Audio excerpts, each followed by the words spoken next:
Beneath the surface of an idyllic American suburb, where the scent of freshly cut grass and the sound of laughter fill the air, something ancient and malevolent stirs. This is the story of Sam, an Indian-American teenager, desperately trying to escape her cultural roots. Unaware that her struggle will awaken a terror beyond her darkest nightmares. Samita, known to her friends as Sam, is caught between two worlds. At home, her mother, Purna, clings tightly to their Indian traditions, while Sam just wants to fit in with her American classmates. She drifts away from her childhood friend, Tamira, who has become the school's pariah, always clutching a peculiar glass jar like her life depends on it. But this jar isn't just a strange habit, it's a prison for something far worse than anyone could imagine. Tamira's pleas for help fall on deaf ears until one fateful day, when Sam, frustrated and embarrassed by Tamira's odd behaviour, shatters the jar. In that instant, the air grows cold, the light dims, and an ancient Indian demon, a Pishach, escapes its glassy prison. Hungering for revenge, Tamira vanishes, snatched away by an invisible force that now turns its malevolent gaze towards Sam. Soon, Sam's life becomes a waking nightmare. At first, it's the little things, shadows moving where they shouldn't, whispers that coil around her in the dead of night. But then the demon's presence grows, twisting her reality into something dark and unrecognizable. It starts with Russ, her budding love interest, who is brutally slaughtered in front of her eyes. Blood stains the walls of her mind, and Sam is left alone, haunted by the horror she unleashed.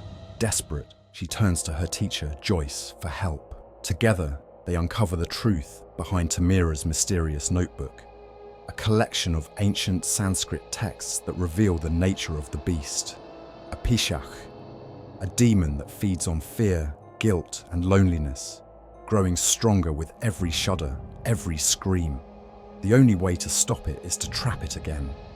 But with each passing day, the demon tightens its grip, driving Sam closer to madness. The tension between Sam and her mother, Purna, reaches a breaking point as the demon begins to target her family.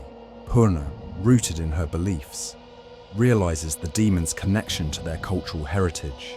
But it's too late. The demon strikes, leaving her husband, Inesh, injured and Purna herself scarred. Sam, now truly alone, knows that only she can end the terror that's destroying everything she holds dear. The final confrontation brings Sam back to the place where it all began.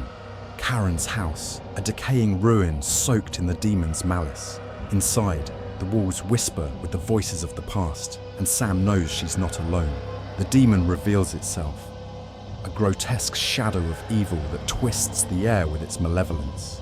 It's here that Sam finds Tamira, broken but alive, held captive by the very thing she tried to protect the world from.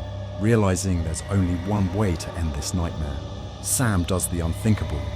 She offers herself as the demon's new vessel. The ritual is horrific,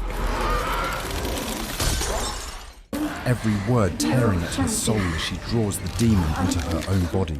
Pain explodes through her, and for a moment she feels herself slipping away, lost to the darkness. But Sam is strong, stronger than the demon expected. She seals it within herself, trapping the evil where it can no longer harm those she loves. 1 year later, life has returned to a fragile semblance of normalcy.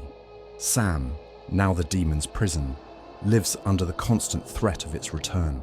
She feeds it raw meat, just as Tamira once did, to keep it quiet. But as she sits with her family, trying to convince herself that it's over, a shadow shifts in the corner of her eye. The demon is still there, waiting, and it's hungry,